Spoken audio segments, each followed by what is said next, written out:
আসসালামু আলাইকুম। আন্তর্জাতিক সর্বশেষ আপডেট সংবাদে আপনাকে স্বাগতম। শুরুতে জানিয়ে দেব সংবাদ শিরোনাম। শুরুতে জানিয়ে দেব এবার ফিনিক্স পাখির মতো গর্জে উঠেছে গাজার যোদ্ধারা, যুদ্ধের জন্য প্রস্তুত সামরিক বাহিনী। জানিয়ে দেব গাজা যুদ্ধের সমাপ্তির শর্ত ছাড়াই যুদ্ধবিরতি চায় হিজবুল্লাহ। এছাড়া রয়েছে নাসারুল্লাহ সম্ভাব্য উত্তরসূরি নিহত, দাবি করছে ইসরায়েল। এদিকে ইসরায়েলকে বাঁচাতে এবার শক্তিধর আরব দেশের দ্বারস্থ হচ্ছে যুক্তরাষ্ট্র। সর্বশেষ জানিয়ে দেব ইরানের অবকাঠামোতে আঘাত হানলে পাল্টা জবাব হবে কঠোর, হুঁশিয়ারি করছে ইরানের পররাষ্ট্রমন্ত্রী। এতক্ষণ শুনছিলেন সংবাদ শিরোনাম, এবারে বিস্তারিত। এদিকে নাসারুল্লাহ সম্ভাব্য উত্তরসূরি নিহত, দাবি ইসরায়েলের। ইসরায়েলের প্রতিরক্ষা মন্ত্রী ইয়েভ গ্যালাঞ্জ বলছেন হিজবুল্লাহ সিনিয়র নেতা হাশেম শফিউদ্দিন সম্ভবত নিহত হয়েছেন। মঙ্গলবার 8ই অক্টোবর এক বিবৃতিতে গ্যালাঞ্জ বলেন, বৈরুতের দাহিহ এলাকায় ইসরায়েলি বিমান হামলার পর থেকে যোগাযোগ বিচ্ছিন্ন ছিলেন শফিউদ্দিন। এখনও কোনো হদিস পাওয়া যায়নি। তিনি নিহত হাসান নাসরুল্লাহ সম্ভাব্য উত্তরসূরি হিসেবে ব্যাপকভাবে পরিচিত হয়েছিলেন। ব্রিটিশ বার্তা সংস্থা রয়টার্স এই খবর জানিয়েছেন। ইসরায়েলি সামরিক বাহিনী উত্তর কমান্ড সেন্টার অফিসারদের উদ্দেশ্যে সংক্ষিপ্ত ভিডিও বার্তায় গ্যালাঞ্জ বলেন, নাসরুল্লাহর উত্তরসূরি সম্ভবত নিহত হয়েছেন।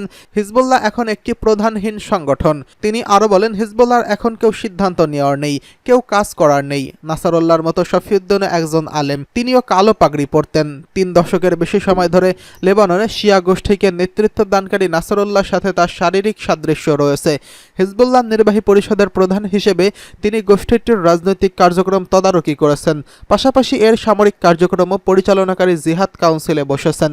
তবে শফিউদ্দিন 27শে সেপ্টেম্বর সন্ধ্যায় বৈরুতের দক্ষিণ উপকণ্ঠে অনুষ্ঠিত বৈঠকে উপস্থিত ছিলেন না। ওই দিন ওই বৈঠকে বিমান বাহিনী হামলা চালিয়ে নাসরুল্লাহকে হত্যা করেছে ইসরায়েলি বাহিনী। দক্ষিণ পশ্চিম লেবাননে ব্যাপক স্থল অভিযান শুরু করেছে ইসরায়েলি বাহিনী। বৈরুতের মেয়র বলছেন, রাজধানীতে এখন আর কোনো নিরাপদ জায়গা বাকি নেই। এদিকে গ্যালাঞ্জের ঘোষণার ভিডিও প্রকাশের আগে প্রচারিত এক টেলিভিশন ভাষণে হিজবুল্লাহর উপনেতা নাঈম কাসেম গাজায় যুদ্ধবিরতি নিশ্চিত করার প্রচেষ্টাকে সমর্থন করেছেন। এদিকে ইরানের অবকাঠামোতে আঘাত হানলে পাল্টা কঠোর জবাব দেওয়া হবে, হুঁশিয়ারি করল আব্বাস আরাগচি। ইরানের জ্বালানি তেল ও পারমাণবিক স্থাপনা সহ যে কোনো অবকাঠামোতে হামলা হলে আরও কড়া জবাব দেওয়া হবে বলে হুমকি দিয়েছে তেহরান। ইরানের পররাষ্ট্রমন্ত্রী আব্বাস আরাগচিকে উদ্ধৃত করে দেশটির রাষ্ট্রীয়ত্ব টেলিভিশন এই তথ্য জানিয়েছেন। পররাষ্ট্রমন্ত্রী আব্বাস বলেন, ইরানের অবকাঠামোতে কোনো ধরনের হামলা হলে আরও কড়া প্রতিক্রিয়া দেখাবে ইরান। ইরানে চালানো হামলার জবাব প্রস্তুত করা হচ্ছে। ইসরায়েলের এমন ঘোষণার পরই তেহরানের পররাষ্ট্রমন্ত্রী এই হুঁশিয়ারি দিয়েছেন। 1 অক্টোবর ইসরায়েল একযোগে প্রায় 200 ক্ষেপণাস্ত্র হামলা চালায় ইরান। চলতি বছরের 6 মাসের ব্যবধানে এটি ছিল ইসরায়েলে ইরানের দ্বিতীয় বৃহৎ হামলা। এর আগে গত সোমবার ইরানের পররাষ্ট্রমন্ত্রী এক বিবৃতিতে বলেন, মধ্যপ্রাচ্যে যুদ্ধ চায় না তেহরান।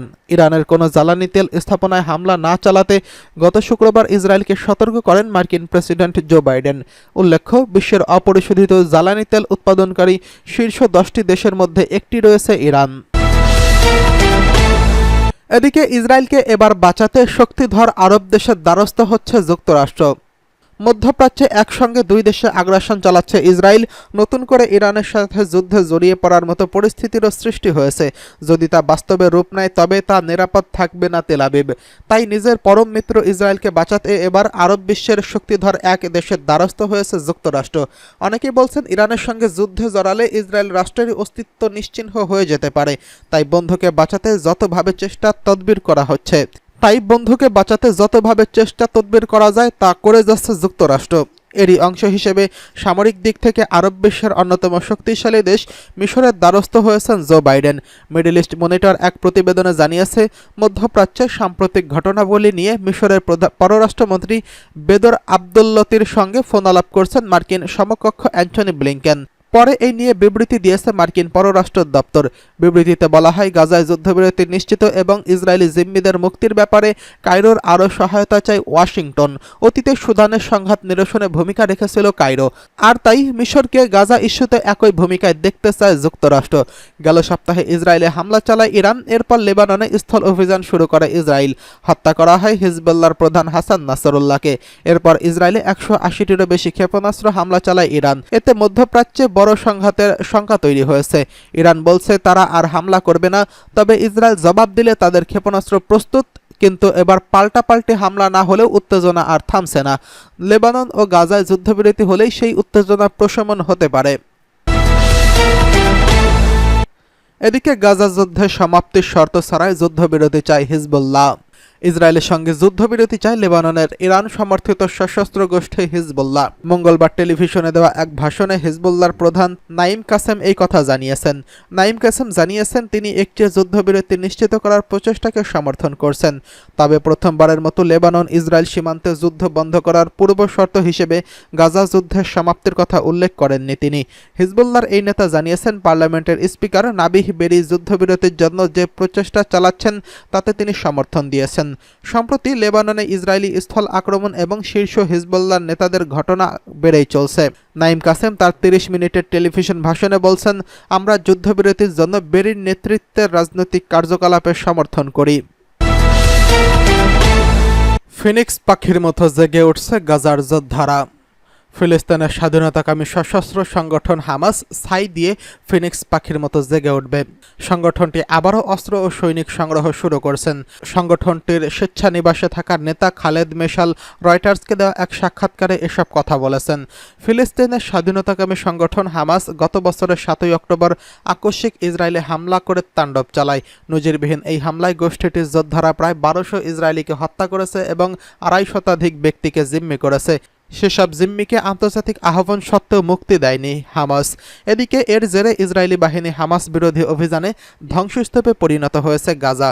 ওই সময় থেকে একের পর এক ফাঁকা বলি আওড়ালেও ইসরায়েলি বাহিনীর গতিরোধ করে বেসামরিক নাগরিকদের বাঁচাতে পারেনি সশস্ত্র গোষ্ঠীটি।